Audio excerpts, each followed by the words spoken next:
Hey, what's up, you guys? FilmFan0599 here again, and welcome back to the Universe of the Blue Tubers. And today on Universe of the Blue Tubers, I'm going to be reviewing Green Day's Nimrod.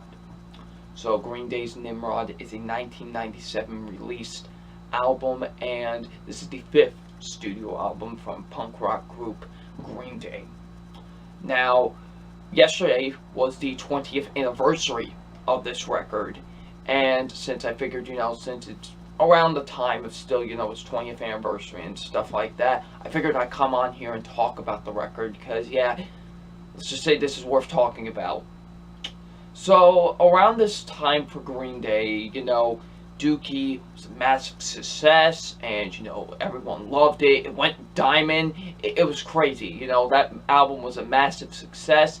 Then Insomniac came out, and it did good, but it didn't do it as well as the band could have wanted it.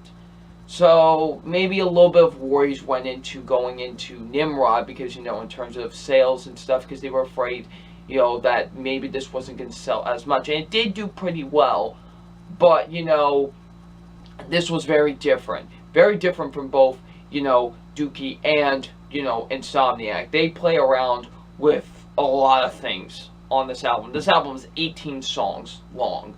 Like, there's 18 songs on this. This is, like, in terms of a lot of songs on their album, this and 21st Century Breakdown have the most. They both have 18.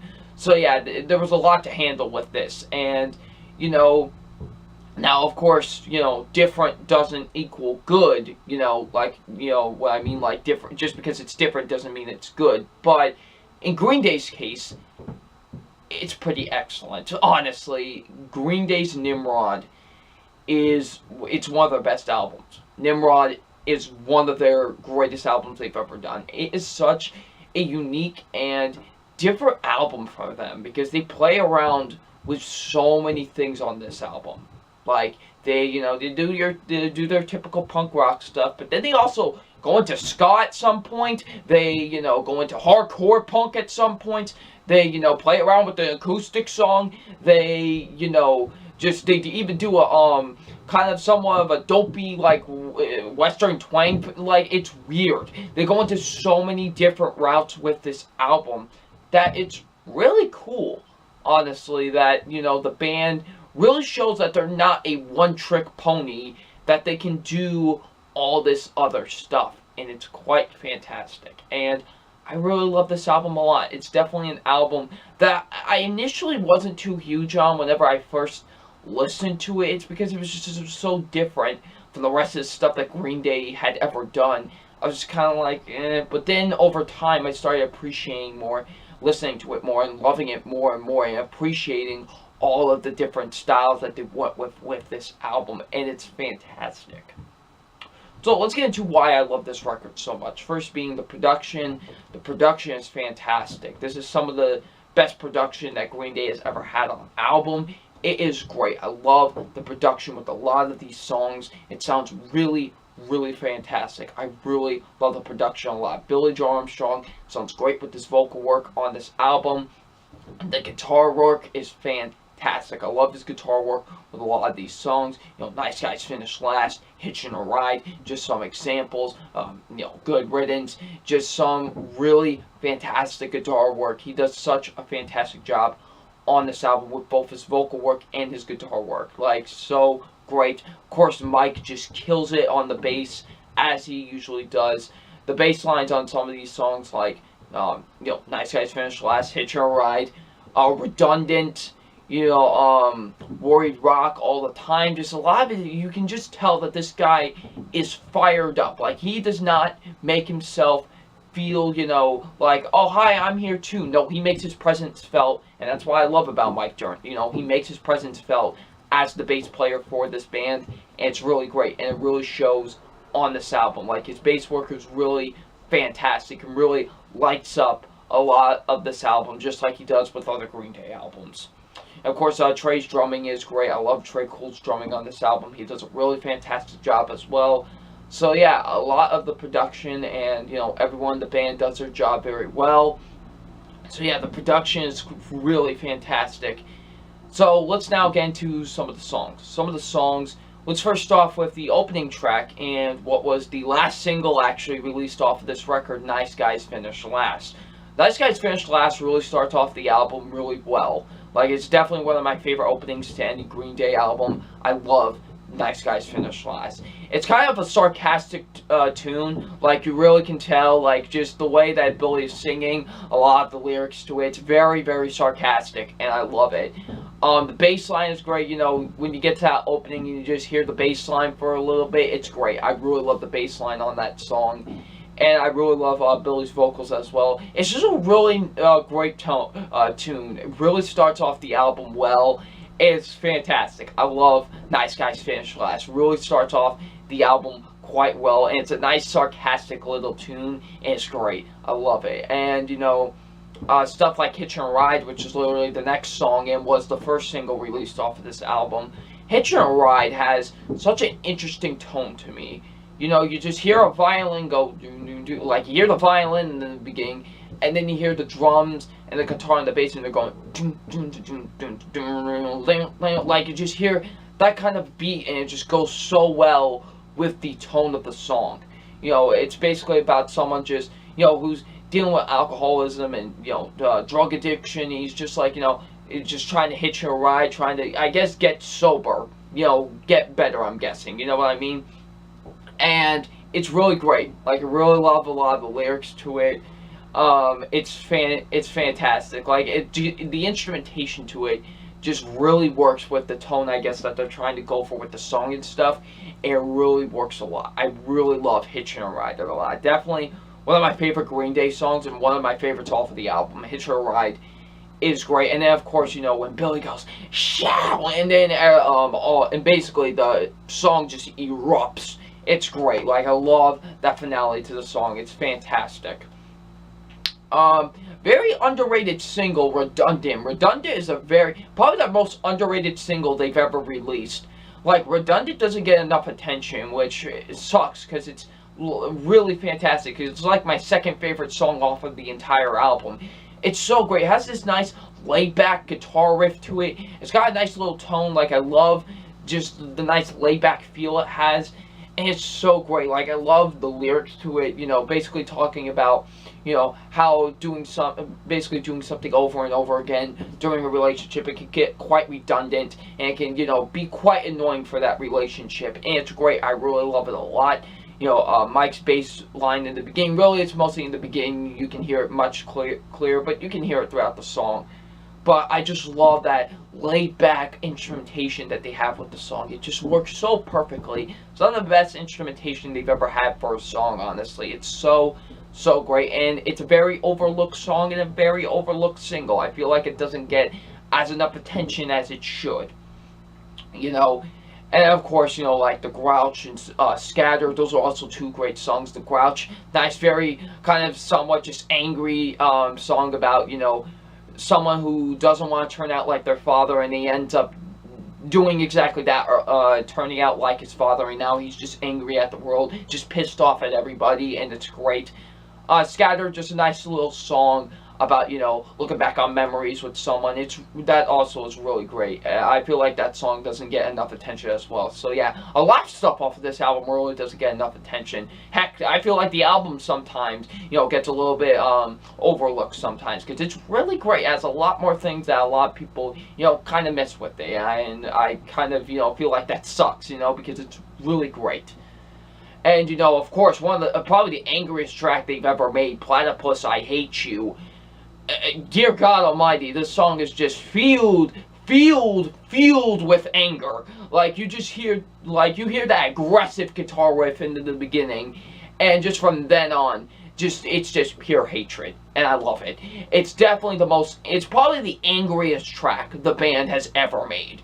It is quite fantastic. It's nice, it's aggressive, I love it. It's a nice little hardcore punk tune, and it's great. It really does. Like, I love just the aggressiveness that is brought to the song and the lyrics, the instrumentation. It's great. Billy's vocal work, it's fantastic. And then just that part of the song where he just goes off and just, you know, curses like a sailor. It's fantastic. I love it. Platypus, I Hate You. What a just great aggressive tone of a song. It's so fantastic. And then another song that's kind of like that is Take Back, which is the shortest song on the album. It's only like 1:09. And they just go all aggressive, and even sound like a rabid dog at some points, like, you know, take back. Like, they sing like that. It's just like, okay.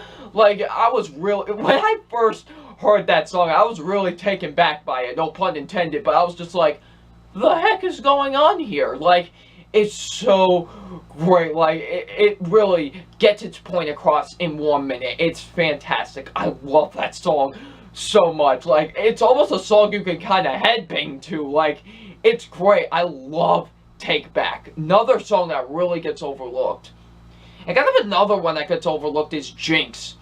Jinx and Hischenka. Hischenka is good. I like Hischenka, but Jinx is fantastic. You know, like, Jinx, it had such a great opening to it. You hear Billy go, 1, 2, 3, 4, and then you just hear all the band coming together and just playing all the instruments. And then probably one of their best opening lines to any song, you know, well, I fucked up again, it's all my fault. Like, it just opens up with that line, and, you know, basically just telling the story of a guy that's made so many mistakes in his life, and probably will continue to. And it's great. I love it so much. It's so fantastic. It's so great. Just, this album is so good. I just love it. It's so great. I really do. It's so fantastic. Then of course you got like songs like King for a Day, which is like this ska-inspired song. You know, has some trumpets playing along. It's great. Tells the story of a cross-dresser. It's fantastic. I love it. You know, just the trumpets that go along with it. It just has such a fun instrumentation to it. It's so great. Like, come on. You can't tell me when you hear those trumpets, you're just going like this. You're just running around the whole house. You can't tell me when you hear those trumpets, you're just running all over the place. It's great. It really is. And it's one of the most genius lines that Green Day have ever said in a song. King for a Day, Princess by Dawn. Basically saying he's a guy by day, he's a girl by night. Great. I love it. So genius. Seriously, like, I love it so much. And of course, you know, I have to talk about this song because it's the most popular song off of the album, and it's really, you know, the song that, it's one of Green Day's, you know, most popular and one of their best. Of course, Good Riddance, Time of Your Life. I know it's cliche to say, but it is my favorite song off of the album. It really is. You know, it has my favorite use of the acoustic guitar in any song. Just when you hear that opening of doom doom doom doom doom doom doom doom, just when you hear that and then you hear him, you know, just playing the song, it's so beautiful. Like it really is. When he's singing the song and just playing that acoustic guitar, it's so beautiful. Like, it's a thing of beauty. I don't mean to, like, sound weird by that, but it really is. Like, just hearing him sing and play that acoustic guitar during the song, just hearing him sing those just really great and beautiful lyrics. Now, this song was basically a screw you to his ex-girlfriend. That's what this song was basically about. And then over time, really the song kind of became a goodbye song. Like, just saying goodbye to your old life and, you know, just moving on with life, really. And honestly, I could see that really being a case with this song because it just works so well as a goodbye song.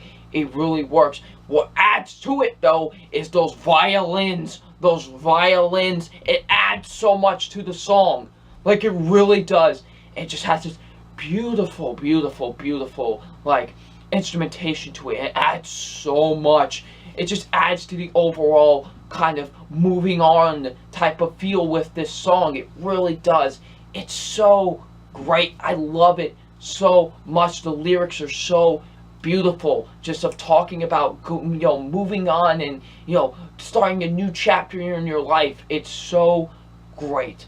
I love it so much, and this is one of the rare songs that I know all the lyrics to. I literally could sing the whole song for you right here, right now, but I'm not going to do it because I don't want to torture your ears. But it's great.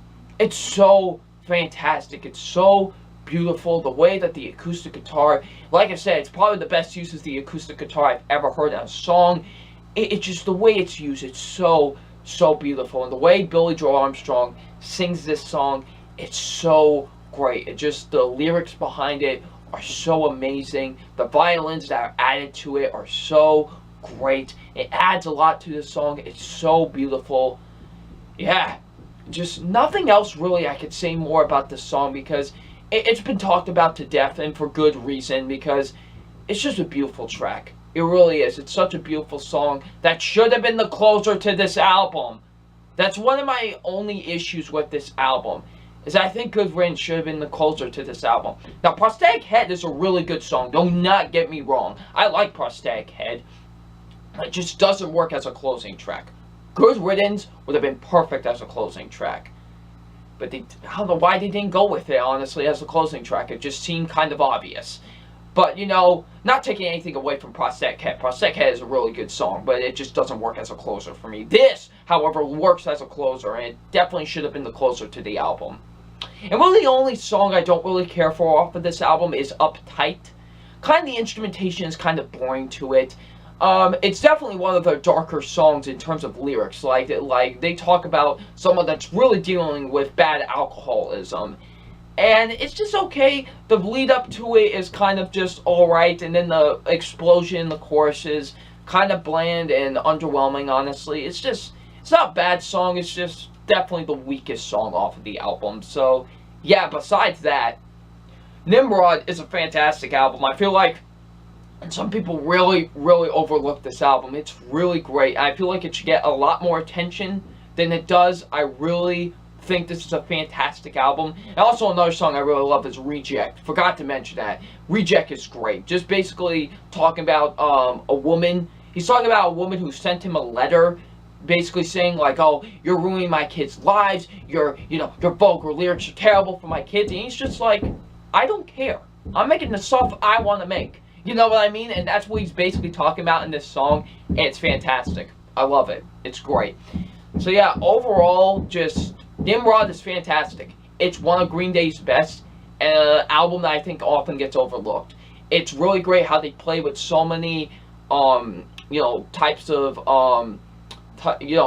genres and stuff, and going like with punk rock and hardcore punk at points and a ska type of feel. Like, it's just great.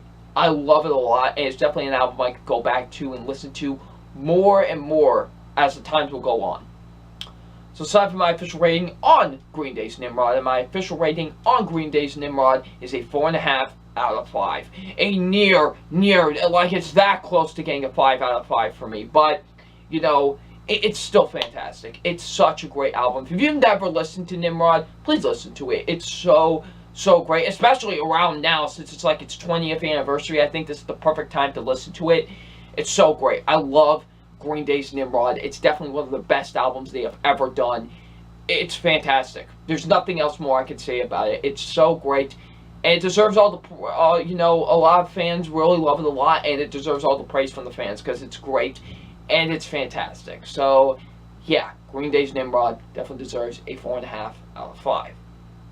But if you have listened to Green Day's Nimrod, what did you think of it? Leave in the comment section below. And I'm FilmFan0599, and we will see you all later. Peace.